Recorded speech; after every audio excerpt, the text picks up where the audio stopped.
ਜਿਹੜੇ ਇਸ ਵੇਲੇ ਸਾਡੇ ਖਤਰੇ ਬਣੇ ਹੋਏ ਆ, ਚਾਹੇ ਸਾਡਾ ਕਿਸਾਨੀ ਦਾ ਖਤਰਾ ਬਹੁਤ ਵੱਡਾ, ਇਨਵਾਇਰਨਮੈਂਟ ਦਾ ਜਿਹੜਾ ਸਾਡਾ ਖਤਰਾ ਬਹੁਤ ਵੱਡਾ, ਵਾਤਾਵਰਨ ਦਾ, ਸਾਡੇ ਪਾਣੀਆਂ ਦਾ ਮਸਲਾ, ਇਹਨਾਂ ਸਾਰੀਆਂ ਚੀਜ਼ਾਂ ਨਾਲ ਜੂਝ ਕੇ ਇਹਨਾਂ ਦੇ ਹੱਲ ਕੱਢੇ ਜਾ ਸਕਦੇ। ਤੇ ਸਰ ਜੇਕਰ ਗੱਲ ਕਰੀਏ ਕਿਸਾਨੀ ਅੰਦੋਲਨ ਦੀ, ਪਹਿਲਾਂ ਦਾ ਪੜਾਅ ਕੀ ਰਿਹਾ ਸੀ ਤੇ ਹੁਣ ਉਸ 'ਚ ਕੀ ਤਬਦੀਲੀ ਆਈ ਹੈ?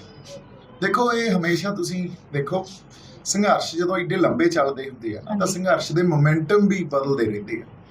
ਸੰਘਰਸ਼ ਕਿਸੇ ਵੇਲੇ ਉਹਦਾ ਮੋਮੈਂਟਮ ਬਹੁਤ ਜ਼ਿਆਦਾ ਐਗਰੈਸਿਵ ਸੀ, ਕਿਉਂਕਿ ਉੱਥੇ ਪੰਜਾਬ ਆ ਜਿਹੜਾ, ਪੰਜਾਬ 'ਚ ਬਾਗੀ ਪ੍ਰਵਿਰਤੀ ਦੇ ਲੋਕ ਆ।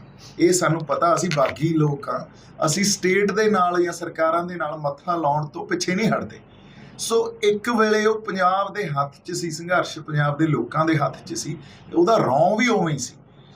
ਇਸ ਰੌਂ 'ਚ ਤਬਦੀਲੀ ਉਦੋਂ ਆਈ ਜਦੋਂ 26 ਜਨਵਰੀ ਤੋਂ ਬਾਅਦ ਨਿਸ਼ਾਨ ਸਾਹਿਬ ਤੇ ਦੇਖੋ, ਉੱਥੇ ਕਿਸਾਨੀ ਝੰਡਾ ਵੀ ਚੜਾਇਆ ਗਿਆ, ਤਿਰੰਗਾ ਵੀ ਚੜਾਇਆ ਗਿਆ, ਪਰ ਕੱਲਾ ਅਟੈਕ ਨਿਸ਼ਾਨ ਸਾਹਿਬ ਤੇ ਹੋਇਆ। ਸੋ ਇਹਦੇ ਨਾਲ ਕੀ ਕੀਤਾ ਉਹਨਾਂ ਨੇ, ਜਿਹੜੇ ਬਾਗੀ ਲੋਕ ਸੀ ਉਹਨਾਂ ਨੂੰ ਪਿੱਛੇ ਕਰਤਾ, ਤੇ ਜਿਹੜੀਆਂ ਹਕੂਮਤਾਂ ਦੇ ਨਾਲ ਮਿਲ ਕੇ ਚੱਲਣ ਵਾਲੇ ਲੋਕ ਆ ਉਹਨਾਂ ਨੂੰ ਅੱਧੇ ਘੰਟੇ 'ਚ ਹੀਰੋ ਬਣਾ ਕੇ ਅੱਗੇ ਲੈ ਆਏ। ਸੋ ਤੁਸੀਂ ਇਹ ਵੇਖੋ, ਇਸੇ ਲਈ ਕਿਸੇ ਵੇਲੇ, ਮੈਂ ਤਾਂ ਹੁਣ ਸੱਚੀ ਗੱਲ ਕਹਿਣੋਂ ਹਟਦਾ ਨਹੀਂ ਹੁੰਦਾ, ਕਿਸੇ ਵੇਲੇ ਡਕੈਤ ਸਾਹਿਬ 32ਵੇਂ ਨੰਬਰ ਤੇ ਆਉਂਦੇ ਸੀ, ਅੱਜ ਉਹ ਪਹਿਲੇ ਨੰਬਰ ਤੇ ਬੈਠੇ, ਅੱਧੇ ਘੰਟੇ 'ਚ ਹੀਰੋ ਬਣਾ ਕੇ ਮੀਡੀਆ ਨੇ ਦੇਖੋ ਜੀ ਇਸ ਕਰਕੇ ਮੋਰਚਾ ਬਚ ਗਿਆ। ਹਾਲਾਂਕਿ ਮੋਰਚਾ ਤਾਂ ਉੱਥੇ ਜਿਹੜੇ ਬੈਠੇ ਲੋਕ ਆ ਉਹ ਚਲਾ ਰਹੇ ਆ, ਉੱਥੇ ਨਾ ਕੋਈ ਲੀਡਰਸ਼ਿਪ ਚਲਾ ਰਹੀ ਆ, ਤੇ ਉਹਦੀ ਅਗਵਾਈ ਉਹ ਆਪੇ ਕਰੀ ਅਗਵਾਈ ਬਾਜਾਂ ਵਾਲਿਆ, ਜਿੱਤੇ ਬਿਨਾ ਜਾਣਾ ਨਹੀਂ ਪੰਜਾਬ ਮੁੜਿਆ, ਉਹਦੇ ਹੱਥ ਆ।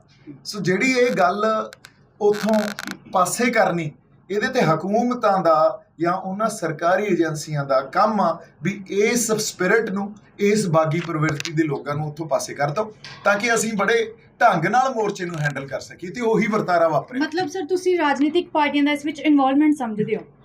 ਜਿਹੜੇ ਸਾਡੇ ਉੱਥੇ ਲੀਡਰਸ਼ਿਪ ਆ, ਉਹਨਾਂ ਦੀ ਐਸੋਸੀਏਸ਼ਨ ਨਹੀਂ ਰਾਜਨੀਤੀ ਨਾਲ ਰਹੀ ਤਾਂ ਮੈਨੂੰ ਦੱਸੋ ਤੁਸੀਂ ਕਿਸੇ ਵੀ ਲੀਡਰ ਦੀ, ਅਸੀਂ ਉਹਨਾਂ ਤੇ ਕੁਐਸਚਨ ਨਹੀਂ ਉਠਾ ਰਹੇ। ਗੱਲ ਇਹ ਆ ਵੀ ਸੰਘਰਸ਼ ਦਾ ਮੋਮੈਂਟਮ ਕਿੱਥੇ ਖੜ ਗਿਆ ਆ ਕੇ, ਔਰ ਕਿਉਂ ਖੜਿਆ। ਇਹ ਲੀਡਰਸ਼ਿਪ ਦੀ ਜ਼ਿੰਮੇਵਾਰੀ ਹੁੰਦੀ ਹੈ ਇਹਨਾਂ ਗੱਲਾਂ ਨੂੰ ਸਮਝਣਾ ਤੇ ਉਹਨਾਂ ਗੱਲਾਂ ਦੇ ਅਕੋਰਡਿੰਗਲੀ ਗਾਂ ਆਉਣ ਵਾਲੇ ਫੈਸਲੇ ਲੈਣੇ। ਤੇ ਜਿਹੜਾ ਤੁਸੀਂ ਰੁਲਦੂ ਸਿੰਘ ਵਾਲਾ ਸਵਾਲ ਕੀਤਾ ਸੀ, ਉਹਦੇ ਬਾਰੇ ਤੁਸੀਂ ਕੀ ਕਹਿਣਾ ਚਾਹੋਗੇ? ਦੇਖੋ, ਜਦੋਂ ਸਰਦਾਰ ਰੁਲਦੂ ਸਿੰਘ ਇਹੋ ਜਿਹੀਆਂ ਸਟੇਟਮੈਂਟਸ ਦਿੰਦੇ ਆ, ਇਹਦੇ 'ਚੋਂ ਉਹਨਾਂ ਦੀ ਸਿਰਫ ਮਾਨਸਿਕਤਾ ਝਲਕਦੀ ਹੈ। ਉਹ ਲਹਿਰਾਂ ਨੂੰ ਜਿਵੇਂ ਬਿਆਨ ਕਰਦੇ ਆ, ਤੇ ਲਹਿਰਾਂ 'ਚੋਂ ਕੀ ਖੱਟਿਆ ਗਿਆ ਜਾਂ ਸਾਡੇ ਬੰਦੇ ਮਰਵਾਤੇ, ਉਹ ਬੰਦੇ ਸ਼ਹਾਦਤਾਂ ਨੂੰ ਕਿਸ ਤਰ੍ਹਾਂ ਬਿਆਨ ਕਰਦੇ ਆ, ਉਹਨਾਂ ਦੀ ਮਾਨਸਿਕਤਾ ਝਲਕਦੀ ਆ। ਇਸ ਹਿਸਾਬ ਨਾਲ ਤਾਂ ਸਾਡੇ ਰਹਿਬਰ, ਸਾਡੇ ਜਿਹੜੇ ਗੁਰੂ ਸਾਹਿਬਾਨ, ਉਹਨਾਂ ਨੇ ਸ਼ਹਾਦਤਾਂ ਦੇ ਕੇ ਕੀ ਖੱਟ ਲਿਆ, ਫਿਰ ਉਹਨਾਂ ਦੀ ਮਾਨਸਿਕਤਾ ਤਾਂ ਇਹ ਕਹਿੰਦੀ ਆ। ਫਿਰ ਜਾਂ ਗਦਰੀ ਬਾਬਿਆਂ ਨੇ ਗਦਰ ਲਹਿਰ 'ਚੋਂ ਕੀ ਖੱਟ ਲਿਆ, ਹੈ ਨਾ। ਸਾਡੇ ਜਿਹੜੇ ਸੰਘਰਸ਼ ਬਾਰ-ਬਾਰ ਉੱਠੇ ਆ, ਉਹਨਾਂ ਸੰਘਰਸ਼ਾਂ 'ਚੋਂ ਅਸੀਂ ਕੀ ਖੱਟ ਲਿਆ, ਖੱਟਿਆ ਕੀ ਜਾਂਦਾ ਹੁੰਦਾ। ਵਪਾਰ ਕਰਨ ਥੋੜੀ ਗਏ ਆ ਇੱਥੇ ਅਸੀਂ, ਕੋਈ ਰੋਟੀ ਪਾਣੀ ਦੀ ਗੱਲ ਨਹੀਂ ਚੱਲ ਰਹੀ ਇੱਥੇ, ਤਾਂ ਰੂਹਾਂ ਦੀ ਗੱਲ ਚੱਲ ਰਹੀ ਆ। ਸੋ ਅੱਜ ਸਾਡਾ ਨਿਸ਼ਾਨ ਸਭ ਤੋਂ ਉੱਚਾ ਤਾਂ ਹੀ ਝੂਲਦਾ ਕਿਉਂ, ਇਹਦੇ ਪਿੱਛੇ ਬੜੀਆਂ ਵੱਡੀਆਂ ਸ਼ਹਾਦਤਾਂ ਦਿੱਤੀਆਂ ਹੋਈਆਂ, ਮਿੱਥ ਸਿਰਜੇ ਗਏ ਆ ਉਹਨਾਂ ਸ਼ਹਾਦਤਾਂ ਦੇ। ਤੁਸੀਂ ਨੌਜਵਾਨਾਂ ਨੂੰ ਕੀ ਸੇਧ ਦੇਣ ਆਏ ਹੋ ਪੰਧੇਰ ਪਿੰਡ 'ਚ ਆ ਕੇ? ਦੇਖੋ, ਸੇਧ ਤਾਂ ਇਹੀ ਆ ਵੀ ਜਦੋਂ ਤੱਕ ਅਸੀਂ ਆਪਦੀ ਸਿਆਸਤ ਨਹੀਂ ਸਿਰਜਦੇ, ਜਦੋਂ ਤੱਕ ਪੰਜਾਬ ਨੂੰ ਇਹ ਨਹੀਂ ਪਤਾ ਲੱਗਦਾ ਵੀ ਸਾਨੂੰ ਆਪਦੀ ਮੁੜ ਉਸਾਰੀ ਕਰਨੀ ਪੈਣੀ ਆ, ਅਸਲ ਪੋਲੀਟੀਕਲ ਮਸਲਿਆਂ ਦੀ ਗੱਲ ਕਰਨੀ ਪੈਣੀ ਆ, ਚਾਹੇ ਉਹ ਪਾਣੀਆਂ ਦੇ ਮਸਲੇ ਆ, ਸਾਡੇ ਸਿੱਖਿਆ ਦਾ ਮਸਲਾ, ਸਾਡੇ ਪ੍ਰਵਾਸ ਦਾ ਮਸਲਾ, ਸਾਡੇ ਵਾਸਤੇ ਐਜੂਕੇਸ਼ਨ ਦਾ ਮਸਲਾ, ਈਵਨ ਸਾਡੇ ਕਲਚਰ ਦਾ ਮਸਲਾ, ਈਵਨ ਮੀਡੀਆ ਦੀ ਰਿਸਪੌਂਸਿਬਿਲਿਟੀ ਦੀ ਮੈਂ ਤੁਹਾਨੂੰ ਗੱਲ ਦੱਸਦਾ। ਅੱਜ ਤੱਕ ਪੰਜਾਬੀ ਬੋਲੀ ਦਾ ਜੋ ਸਤਰ ਜਿੱਥੇ ਅਸੀਂ ਪਹੁੰਚ ਗਏ ਆ, ਉੱਥੇ ਮੀਡੀਆ ਦਾ ਬਹੁਤ ਵੱਡਾ ਹੱਥ ਹੈ ਜੀ।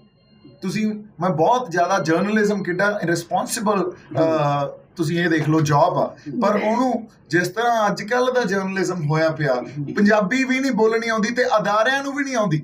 ਉਹ ਜਿਸ ਤਰ੍ਹਾਂ ਦੀਆਂ ਪਬਲਿਕੇਸ਼ਨਸ ਪਬਲਿਕ ਕਰਦੇ ਆ, ਉਹ ਪਬਲਿਸ਼ ਕਰਦੇ ਆ, ਉਹਦੇ 'ਚ ਤੁਸੀਂ ਦੇਖੋ ਪੰਜਾਬੀ ਦਾ ਲੈਵਲ, ਉਹਦਾ ਸਤਰ ਕਿੰਨਾ ਹੇਠਾਂ ਡਿੱਗ ਚੁੱਕਿਆ, ਸਾਡਾ ਸਮਾਜ ਦਾ ਸਤਰ ਕਿੰਨਾ ਹੇਠਾਂ ਡਿੱਗ ਚੁੱਕਿਆ। ਵਿਆਹਾਂ ਦੇ ਸੌਦੇ ਹੋਣ ਲੱਗ ਗਏ, ਫਿਰ ਅਸੀਂ ਇੱਕ ਦੂਜੇ ਦੀ ਉਹਦੇ ਤੇ ਦੇਖੋ ਫਲਾਣੇ ਨੇ ਉਹਦੀ ਗਲਤੀ ਸੀ, ਮੁੰਡੇ ਦੀ ਗਲਤੀ ਸੀ ਕਿ ਕੁੜੀ ਦੀ ਗਲਤੀ ਸੀ, ਨਹੀਂ। ਇਹਦੇ ਤੁਸੀਂ as a society collective responsibility ਕਿਉਂ ਨਹੀਂ ਲੈਂਦੇ ਵੀ ਸਾਡੇ ਸਮਾਜ 'ਚ ਇਹ ਸਾਡੇ ਰਿਸ਼ਤਿਆਂ ਦੀ ਹੁਣ ਅਸੀਂ ਵਪਾਰ ਕਰਨ ਲੱਗ ਗਏ। ਸੋ ਇਹ ਤਾਂ ਸਾਨੂੰ ਕਲੈਕਟਿਵ ਰਿਸਪੌਂਸਿਬਿਲਿਟੀ ਲੈਣੀ ਪਊ, ਸਾਨੂੰ ਕਲੈਕਟਿਵਲੀ ਕਲੈਕਟਿਵਲੀ ਕੌਨਸ਼ੀਅਸ ਹੋ ਕੇ ਇਹਦੇ ਲਈ ਐਫਰਟ ਕਰਨਾ ਪਊਗਾ, ਫੇਰ ਹੀ ਅਸੀਂ ਕਿਸੇ ਰਾਹ ਤੇ ਤੁਰ ਸਕਦੇ ਤੇ ਹਾਂ। ਜੋਤ ਸਿੰਘ ਸਿੱਧੂ ਨੇ ਤਖਤਪੋਸ਼ੀ ਵੇਲੇ ਉਹਨਾਂ ਨੇ ਕਿਹਾ ਸੀ ਕਿ ਉਹ ਕਿਸਾਨਾਂ ਦੇ ਨਾਲ ਖੜਨਗੇ, ਹਾਂਜੀ। ਕੀ ਖੜੇ ਨੇ ਉਹ ਨਾਲ? ਨਹੀਂ ਜੀ, ਇਹ ਗੱਲਾਂ ਹੀ ਹੁੰਦੀਆਂ, ਜੀ। ਇਹ ਸਾਡੇ ਜੁਮਲੇ ਬੜੇ ਦਿੰਦੇ ਆ ਲੀਡਰ ਜਿਹੜੇ ਆਉਂਦੇ ਆ। ਇੱਕ ਨੈਸ਼ਨਲ ਪਾਰਟੀ ਦੇ ਰਿਪਰੈਜ਼ੈਂਟੇਟਿਵ ਆ ਉਹ ਪੰਜਾਬ 'ਚ, ਉਸ ਨੈਸ਼ਨਲ ਪਾਰਟੀ ਨੇ ਜਿਹਦੇ ਪੰਜਾਬ 'ਚ ਉਸ ਵੇਲੇ ਰਾਜ ਕੀਤਾ ਜਦੋਂ ਸਾਡੇ ਨਾਲ ਘੱਲੂਘਾਰਾ ਵੀ ਵਾਪਰ ਗਿਆ। ਜੀ। ਉਸ ਤੋਂ ਬਾਅਦ ਵੀ ਉਹਨਾਂ ਨੇ ਕੀ ਕਰ ਗਏ, ਤੇ ਦੂਜੀ ਨੈਸ਼ਨਲ ਪਾਰਟੀ 'ਚ ਵੀ ਰਹੇ ਆ ਉਹ ਜਿਹੜੀ ਅੱਜ ਰਾਜ 'ਚ। ਇਹਨਾਂ ਤੋਂ ਕਿਸੇ ਤੋਂ ਕੋਈ ਉਮੀਦ ਨਾ ਰੱਖੋ। ਪੰਜਾਬ ਨੂੰ ਆਪਦੀ ਸਿਆਸਤ ਸਿਰਜਣੀ ਪੈਣੀ ਆ, ਲੋਕਾਂ 'ਚੋਂ ਅਸੀਂ ਇੱਕ ਕਲੈਕਟਿਵ ਲੀਡਰਸ਼ਿਪ ਪੈਦਾ ਕਰੀਏ, ਆਪਦੀ ਸਿਆਸਤ ਖੜੀ ਕਰੀਏ। ਖੇਤਰੀ ਸਿਆਸਤ ਦੀ ਗੱਲ ਕਰੋ। ਜਦੋਂ ਤੱਕ ਅਸੀਂ ਇਸ ਆਨੇ ਵਾਲੀ ਥਾਂ ਤੇ ਨਹੀਂ ਆਉਂਦੇ, ਜਿਹੜੇ ਮਰਜ਼ੀ ਲੀਡਰਸ਼ਿਪ, ਜਿਹੜੀ ਮਰਜ਼ੀ ਲੋਕ ਆਈ ਜਾਣ, ਉਹਨਾਂ ਨੇ ਕੁਝ ਨਹੀਂ ਕਰਨਾ, ਉਹਨਾਂ ਨੇ ਸਿਰਫ ਗੱਲ ਕਹਿਣੀ ਆ।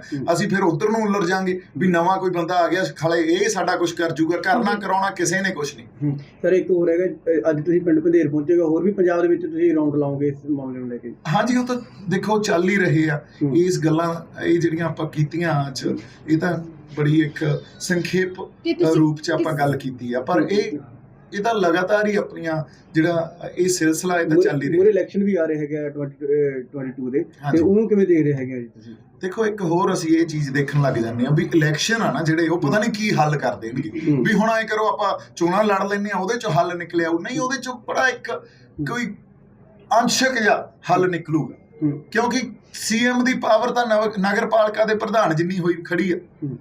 ਕੋਈ ਪਾਵਰ ਨਹੀਂ ਆ, ਪਾਲਿਸੀ ਮੇਕਿੰਗ ਦੀ ਕੋਈ ਪਾਵਰ ਨਹੀਂ ਆ। ਅੱਜ ਆਪਾਂ ਵੱਧ ਅਧਿਕਾਰਾਂ ਦੀ ਗੱਲ ਕਿਉਂ ਕਰਦੇ ਆ? ਇਸੇ ਕਰਕੇ ਕਰਦੇ ਆ ਨਾ ਵੀ ਸਾਡੀਆਂ ਪਾਲਿਸੀਆਂ ਅਸੀਂ ਆਪ ਘੜੀਏ। ਦਿੱਲੀ ਬੈਠ ਕੇ ਤੁਸੀਂ ਪੰਜਾਬ ਦੀ ਪਾਲਿਸੀ ਘੜ ਦੋ, ਦਿੱਲੀ ਬੈਠ ਕੇ ਉਧਰ ਕੇਰਲਾ ਤਮਿਲਨਾਡੂ ਦੀ ਪਾਲਿਸੀ ਘੜ ਦੋ, ਉਹ ਕਦੇ ਪੋਸੀਬਲ ਹੀ ਨਹੀਂ ਹੋ ਸਕਦੀ ਨਾ। ਉੱਥੋਂ ਦਾ ਸਾਰਾ ਹਾਲਾਤ ਹੀ ਵੱਖਰੇ, ਉੱਥੋਂ ਦਾ ਪੌਣ ਪਾਣੀ, ਹਵਾ, ਵਾਤਾਵਰਨ, ਮਿੱਟੀ, ਲੋਕ, ਸਭ ਕੁਝ ਹੀ ਵੱਖਰਾ, ਕਲਚਰ ਵੱਖਰਾ। ਸੋ ਇਸ ਕਰਕੇ ਤੁਸੀਂ ਜਿਹੜੀ ਡੈਮੋਕ੍ਰੇਸੀ ਦੀ ਗੱਲ ਕਰਦੇ ਹੋ ਨਾ, ਇਹਦੇ 'ਚ ਇੱਕ ਵੱਡੇ ਬਦਲਾਅ ਦੀ ਜ਼ਰੂਰਤ ਆ। ਉਹ ਵੱਡੀ ਮੁੜ ਸਾਰੀ ਦੀ ਜ਼ਰੂਰਤ ਆ। ਜੇ ਸਾਡੀ ਕਨਸਟੀਟਿਊਸ਼ਨ ਅਸੀਂ ਕਹਿੰਦੇ ਆ ਨਾ ਫੈਡਰਲ, ਇਹ ਕਹਿ ਹੀ ਦਿੰਦੇ ਆ, ਪਰ ਉਹਦੀ ਪ੍ਰੈਕਟਿਸ 'ਚ ਜਦੋਂ ਅਸੀਂ ਆਉਣੇ ਆ, ਜੇ ਅਸੀਂ ਉਹ ਪ੍ਰੈਕਟਿਸ ਨੂੰ ਇਹ ਕਹਿੰਦੇ ਆ ਵੀ ਆ ਕਨਸਟੀਟਿਊਸ਼ਨ ਦੇ ਜੋ ਵਿੱਚ ਲਿਖਿਆ ਉਹੀ ਦੇ ਦਿਓ, ਫਿਰ ਵੀ ਸਾਨੂੰ ਐਂਟੀ ਨੈਸ਼ਨਲ ਦਾ ਸਾਡੇ ਤੇ ਟੈਗ ਲਾ ਦਿੰਦੇ ਆ। ਸੋ ਸਾਨੂੰ ਲੜਨਾ ਪਊਗਾ, ਸਾਨੂੰ ਐਸ ਪਰ ਕਨਸਟੀਟਿਊਸ਼ਨ ਹੀ ਲੜਨਾ ਪਊ। ਖੇਤੀ ਕਾਨੂੰਨਾਂ ਨੂੰ ਲੈ ਕੇ ਕੀ ਸੁਨੇਹਾ ਕੀ ਦੇਣਾ ਚਾਹੁੰਦੇ ਤੁਸੀਂ? ਦੁਨੀਆ ਦੇਖ ਰਹੀ ਹੈ ਤੁਹਾਨੂੰ। ਦੇਖੋ, ਲੜਾਈ ਆ ਜਿਹੜੀ, ਇਹ ਸਮਝ ਲਓ ਵੀ ਤੁਸੀਂ ਖੇਤੀ ਕਾਨੂੰਨਾਂ ਤੱਕ ਸੀਮਿਤ ਨਹੀਂ ਆ। ਖੇਤੀ ਕਾਨੂੰਨ ਸਿਰਫ ਉਸ ਬਿਮਾਰੀ ਦੇ ਲੱਛਣ ਆ ਜਿਹਦੀ ਜੜ ਜਿੱਥੇ ਪਈ ਆ।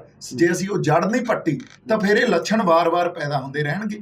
ਅਸੀਂ ਉਹਨਾਂ ਲੱਛਣਾਂ ਨਾਲ ਹੀ ਲੜਦੇ ਰਹਾਂਗੇ। ਸੋ ਇਸ ਕਰਕੇ ਤੁਸੀਂ ਕਹੋ ਜੇ 3 ਕਾਨੂੰਨਾਂ ਦੀ ਲੜਾਈ ਆ, ਅਸੀਂ ਤਾਂ ਫਿਰ ਉੱਥੇ ਹੀ ਖੜੇ ਆ। ਮੈਂ ਪਿਛਲੇ 10 ਮਹੀਨਿਆਂ ਤੋਂ, ਸਾਲ ਤੋਂ ਇਹੀ ਤਾਂ ਗੱਲ ਕਹੀ ਜਾ ਰਿਹਾ ਵੀ ਬਾਈ ਜੀ ਉੱਥੇ ਹੀ ਖੜੇ ਆ, ਉਹੀ ਖੁਦਕੁਸ਼ੀਆਂ, ਉਹੀ ਕਰਜ਼ੇ ਆ। ਕਾਨੂੰਨ ਵਾਪਸ ਕਰਾ ਕੇ ਆ ਕੇ ਫਿਰ ਕੀ ਕਰ ਲਾਂਗੇ ਅਸੀਂ?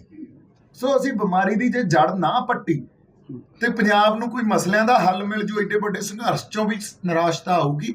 ਤੁਸੀਂ ਇਹ ਗੱਲ ਨੂੰ ਜਦੋਂ ਤੱਕ ਸਮਝਦੇ ਨਹੀਂ, ਸੱਚਾਈ ਨੂੰ ਤੁਸੀਂ ਉਹਦੇ ਨਾਲ ਰੂਬਰੂ ਨਹੀਂ ਹੁੰਦੇ ਤੇ ਉਸ ਅਕੋਰਡਿੰਗਲੀ ਆਪਦੀ ਵਿਉਂਤ ਨਹੀਂ ਘੜਦੇ, ਸਾਡਾ ਬਹੁਤ ਔਖਾ ਹੋ ਜਾਊਗਾ। ਤੇ 22 ਦੀਆਂ ਇਲੈਕਸ਼ਨਸ ਆ ਰਹੀਆਂ ਨੇ, ਤੇ ਜਿਹੜੇ ਵੱਡੇ ਪੋਲੀਟੀਕਲ ਨੇ, ਜਿਹੜੇ ਉਹਨਾਂ ਦੇ ਆਦਮੀ ਨੇ, ਤਾਂ ਉਹ ਉਹਨਾਂ ਨੂੰ, ਜਿਹੜੇ ਕਿਸਾਨਾਂ ਨੂੰ ਵੱਡੇ ਵੱਡੇ ਅਹੁਦੇ ਦੇ ਕੇ ਉਹਨਾਂ ਨੂੰ ਭੜਕਾ ਰਹੇ ਨੇ ਉਹਨਾਂ ਦੇ ਰਸਤੇ ਤੋਂ। ਤੁਸੀਂ ਉਹਨਾਂ ਬਾਰੇ ਕੀ ਕਹਿਣਾ ਚਾਹੁੰਦੇ ਹੋ?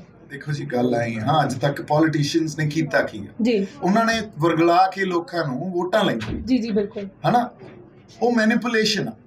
ਸਾਨੂੰ ਉਹ ਇੱਕ ਆਬਜੈਕਟ ਦੀ ਤਰ੍ਹਾਂ ਟਰੀਟ ਕਰਦੇ ਆ। ਵਸਤੂ ਨਹੀਂ ਹੁੰਦੀ ਜਿਵੇਂ ਵੀ ਇੱਥੋਂ ਚੱਕ ਕੇ ਇੱਥੇ ਰੱਖਤੀ, ਉਹ ਵਸਤੂ ਦੀ ਤਰ੍ਹਾਂ ਟਰੀਟ ਕਰਦੇ ਆ, ਕਿਉਂਕਿ ਲੋਕਾਂ ਦੀ ਮਾਨਸਿਕਤਾ ਉੱਥੋਂ ਤੱਕ ਫੜੀ ਬੈਠੀ ਹੈ। ਉਹ ਆਪ ਸਬਜੈਕਟ ਆ, ਉਹਨਾਂ ਨੇ ਤੁਹਾਨੂੰ ਆਬਜੈਕਟ ਦੀ ਤਰ੍ਹਾਂ ਟਰੀਟ ਕਰਨਾ, ਤੇ ਉਸ ਗੱਲ ਤੇ ਮੁੜ ਕੇ ਅਸੀਂ ਉਸ ਗੱਲ 'ਚ ਆ ਵੀ ਜਾਂਦੇ ਆ ਤੇ ਕਿਸੇ ਲੀਡਰਸ਼ਿਪ ਨੂੰ ਆਪਦਾ ਭਰੋਸਾ ਦੇ ਦਿੰਦੇ ਆ। ਉਹ ਲੀਡਰਸ਼ਿਪ ਕਰਦੀ ਕੁਛ ਨਹੀਂ। ਅੱਜ ਤੱਕ ਜੋ ਅਸਲ ਗੱਲ ਹੋਣੀ ਚਾਹੀਦੀ ਸੀ, ਸੈਂਟਰ ਨਾਲ ਵੱਧ ਅਧਿਕਾਰਾਂ ਦੀ ਗੱਲ ਹੋਣੀ ਚਾਹੀਦੀ ਸੀ। ਹੁਣ ਕੇਜਰੀਵਾਲ ਆ ਕੇ ਇੱਥੇ ਕਹਿ ਰਿਹਾ ਮੈਂ ਤੁਹਾਨੂੰ ਬਿਜਲੀ ਫ੍ਰੀ ਦੇਵਾਂਗਾ।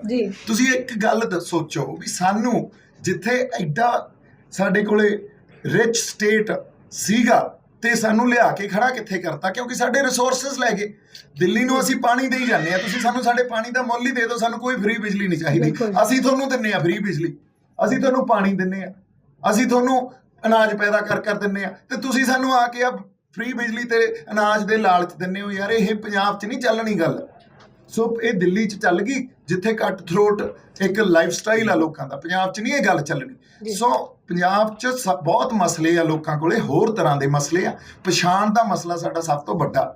ਸੋ ਇਸ ਕਰਕੇ ਆਪਦੀ ਹੋਂਦ ਦੀ ਲੜਾਈ ਲੜੀ ਜਾਂਦੇ ਆ ਅਸੀਂ। ਸਾਡੀ ਸੱਭਿਆਚਾਰਕ ਹੋਂਦ ਤੇ ਗੱਲ ਆ ਗਈ, ਸਾਡੇ ਫਲਸਫਿਆਂ ਤੇ ਗੱਲ ਆ ਗਈ, ਸਾਡੀ ਜ਼ਮੀਨਾਂ ਤੇ ਗੱਲ ਆ ਗਈ, ਸਾਡੇ ਸਿਆਸਤ ਤੇ ਗੱਲ ਆ ਗਈ, ਸਾਡੇ ਕੋਲੇ ਸਾਡਾ ਇਤਿਹਾਸ ਨਹੀਂ ਰਿਹਾ, ਤੇ ਅਸੀਂ ਕਰਾਂਗੇ ਕੀ?